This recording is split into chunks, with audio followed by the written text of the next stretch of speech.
will stroke your hair, and mother will pat you on the rear end and send you back downstairs to play in the streets. But you'll be a whole lot wiser because mother has held you. You'll be a whole lot more comforted because mother has touched you. And you'll be a whole lot more freer because you'll know that mother is ever looking out of the window. All right. Okay, welcome back again. And where should we begin? There's so many different phases of this. Much of the material that we've given you. Another document to show you today.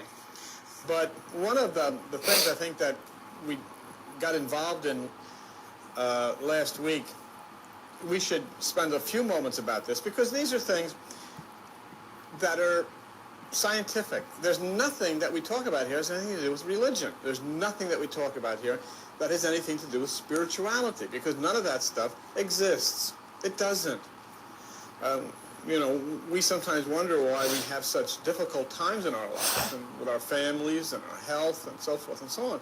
And then look at the bizarre doctrines that we follow as being the foundation of our life. I mean, you know, I told this again last night, but I mean, if you've gone to church all of your life, you've lived and been raised with this scenario. There was two nudists in a garden talking to a snake. The snake told them where they could find some good fruit on a tree. And when they found it, there was an invisible man in the sky who got ticked off because these people were talking. So he got so ticked off for them talking to the snake that he killed his kid. Now his kid is coming back, and boy, is he mad. But before his kid gets back, the invisible man's going to start a nuclear war and wipe out a third of the population of the earth. But don't worry about that, because everybody that believes in his kid is going to be launched off the earth up into the sky to meet his kid coming down. And you people call those other people cults. That's the funny part. And this is it. This is your holy doctrine. You've gone to church all of your life believing this. And then you wonder why everything is screwed up. And you know, and it really is. And it's been an extremely violent and difficult time. You're not living half the time you're supposed to live.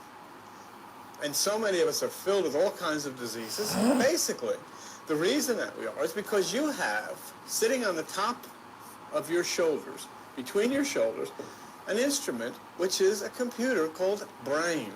And that computer operates exactly as any computer that you'd find in any business, but the problem is you haven't a clue how to use it. And if you don't know how to use it, you don't know how to program it.